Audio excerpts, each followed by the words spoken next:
அடுத்ததாக என்ன பார்க்குறோம் அப்படின்னா சயப்பித்தம்.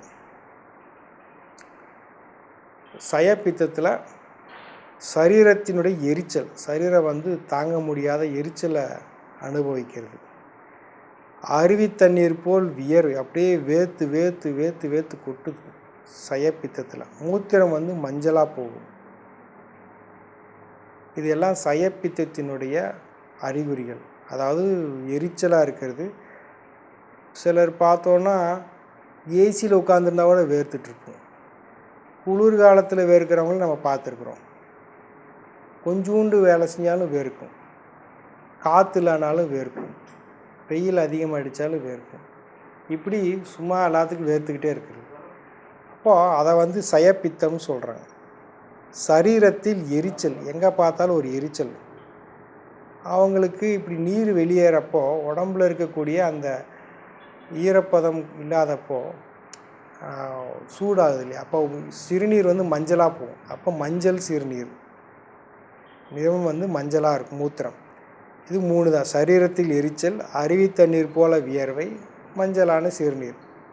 அடுத்து இரத்த பித்தம்னு ஒன்று இருக்குது. இரத்த பித்தம் கண், மூக்கு, வாய், மூத்திரத்வாரம், மலத்வாரம். இப்படிங்க கண், மூக்கு, வாய், மூத்திரத்வாரம், மலத்வாரம். இந்த மாதிரி 5 விதமான இடத்துலையும் இரத்தம் வெளியேறலாம். தன்னுடைய கட்டுப்பாட்டை இழந்து அதன் இந்த துவாரங்கள் வழியாக இரத்தம் கசியலாம், வெளியேறலாம். அப்போ பார்த்துக்கோங்க இது எப்படி ஒரு விஷயம்னு. நேராக போயிட்டுருக்கு, அதற்கு ஒரு கட்டுப்பாடு இல்லாமல் ஒரு சந்தர்ப்பத்தில் அது இவ்வளோ எல்லையை மீறி போகுது அப்படின்னா அப்போ எவ்வளோ ஒரு ஆபத்தான செயலாக இருக்குது. அப்படி வரக்கூடாது. இது இரத்த பித்தம் என்பது பெரிய நோய்களுக்கு உண்டான ஒரு ஆரம்ப நிலையாக இருக்கலாம், இல்லை இதுவே ஒரு பெரிய நோயாகவும் இருக்கலாம். அதுக்கு வேறு நோய் பேர் சொல்லுவாங்க, நான் இப்போ சொல்ல விரும்பலை. இப்படியும் கூட இருக்குது. இதுக்கு பேர் தான் இரத்த பித்தம். அடுத்து மாங்கீஷ பித்தம். மாங்கீஷ பித்தம்னா கண், நாக்கு, நகம், இது எல்லாமே இலேசாக ஒரு பச்சை நிறத்தில் இருக்குதுன்னு சொல்லுவாங்க. மாங்கீஷ பித்தத்தினுடைய அறிகுறிகள் கண்களாக இருந்தாலும் சரி, நாக்கு, அப்புறம் நகம் லேசான பச்சை நிறம். ஏதாவது ஒரு தொற்று இருந்தால் இது போல் வருவதற்கு வாய்ப்பு இருக்குது. தேகத்தினுடைய சூடு, சதை, நீர் தொற்று முக்கியமாக இருக்கலாம். தேகத்தின் சூடு, உடம்புல சூடு சதையில் வருது. சில சமயம் பார்த்திங்கன்னா அந்த தசை சதை வீக்கமாக இருக்கும். அப்புறம் சில சமயம் பார்த்தா வத்தி போயிடும். இப்போ மாங்கீஷ பித்தத்தினுடைய அடையாளம் கண், அப்புறம் நகம், நாக்கு, இதெல்லாம் லேசான பச்சை. சதை பகுதியில் திடீர்னு வீக்கமாக, திடீர்னு வத்தி போகிறது சொல்லுவாங்க இல்லையா. இந்த மாதிரி பார்த்திங்கன்னா அது என்னமோ அங்கே வீங்கிக்குது, தானாகவே அப்புறம் வத்தி போகுதுங்க. இப்படியே தாங்க 6 மாதம் இருந்துச்சு, 1 வருஷமாக இப்படி தான் இருந்துச்சு. அப்புறம் ஒரு நாள் அதுக்கு வத்தவே இல்லை. அதுக்கப்புறம் தான் அதாவது வத்தவே இல்லைன்னு ஆஸ்பத்திரி போனோம்.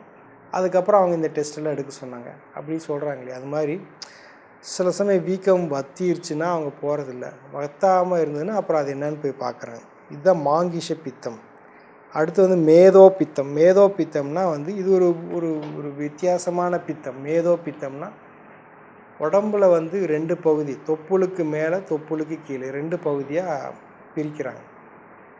கீழ்ப்பாகம் வீக்கமாகவும், மேல் பாகம் வற்றி போய் இருக்குது. அது உடம்பு இழைச்சிருக்கு, மேலே இழைச்சிக்குது, கீழே பெருசாக வீங்கி இருக்குது. இதுதான் மேதோ பித்தம். தொப்புலேருந்து கணுக்கால் வரைன்னு வச்சுக்கோங்களேன். இப்போ இது என்னென்னா இதுக்கு இவங்களுக்கு காமாலை, பாண்டு இதெல்லாம் பாதிக்கப்பட்டு இப்படி ஆயிருக்கலாம் அப்படின்னு சொல்கிறாங்க. அப்போ கீழ்ப்பாகம் வீக்கமாகவும், மேல் பகுதி இளைத்தல். இது ஏன் வருது அப்படின்னா தாது க்ஷீணம் உண்டாகுது. அதாவது உடம்பில் தேவையான தாது சத்துக்கள் அது கெட்டு போகிறதுனால இப்படி ஒரு நிலை ஏற்படுது அப்படின்னு சொல்லிட்டு குறிப்பில் சொல்லியிருக்காங்க.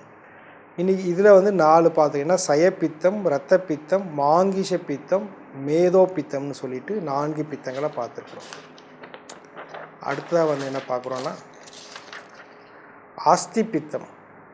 அஸ்தி பித்தம்னா இந்த எலும்புகளில் வர்றது. தண்ணீர் தாகம் உண்டாக, நிறைய ஏற்கனவே சொன்ன மாதிரி தாகம் அதிகமாக ஏற்படுது.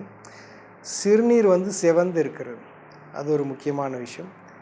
மூட்டுகள், எலும்பு, தொடை எலும்பு இதெல்லாம் எரிச்சல், டயர்டாகுது, எலும்பெல்லாம் டயர்டாகி தளர்ந்து போகிறது. ஆக தண்ணீர் வந்து அதிகமாக தாகம் ஏற்படுறது, சிறுநீர் சிவந்து இருக்கிறது, மூட்டு தொடை எலும்பெல்லாம் வந்து எரிச்சல் தளர்ச்சி. இது வந்து அஸ்தியில் இருக்கக்கூடிய பித்தம், எலும்பில் இருக்கக்கூடிய ஒரு பித்தம்னு சொல்கிறாங்க. பொதுவாக வந்து எலும்புகள் அப்படிங்கிறப்ப அது வேறு ஒரு வாத பித்த கபத்தில் பித்தத்துக்கு அடுத்ததாக வர வேண்டியது இதிலே வந்திருக்கு அப்படின்னா அப்போ அது எவ்வளோ முக்கியமான ஒரு பித்தம், அஸ்தி பித்தம். அப்புறம் மஜ்ஜை பித்தம், அஸ்தி அப்புறம் மஜ்ஜை, எலும்பு, எலும்பு மஜ்ஜை. எலும்பு மஜ்ஜையில் பித்தம் அப்படின்னா சுக்கிலம் வெளியாகி இளைத்தல், உடம்புலேருந்து சுக்கிலம் அடிக்கடி வெளியாகிறதுனால அதனால் உடம்பு இழிச்சு போகிறது. சொல்லுவாங்க இல்லையா, எல்லாமே நல்லா தான் போகுது ஆனால் உடம்பையே அழைச்சிட்ருக்கு. அது மாதிரி கெட்ட கனவுகளால் உலர்தல், ஏதாவது காலையிலேருந்து இரவு வரைக்கும் பார்த்த அந்த நிகழ்வுகளை உள்வாங்கிட்டு இரவில் வந்து அதற்கு எதிர்மறையான உணர்வுகள் தோன்றுதல், அது கெட்ட கனவு. அப்போ அதை வந்து என்ன சொல்கிறாங்கன்னா மச்சை பித்தம் சொல்கிறாங்க. பெண்கள் வந்து கர்ப்பத்துக்கு பின் வந்து அவங்களுக்கு இது எல்லாமே வந்து போயிடும்னு சொல்கிறாங்க. இது ஆண்களுக்கு ஒரு மாதிரி இருக்குது, பெண்களுக்கு இந்த அறிகுறிகளெல்லாம் விட்டு போயிடும்ன்றாங்க, மஜ்ஜை பித்தம்.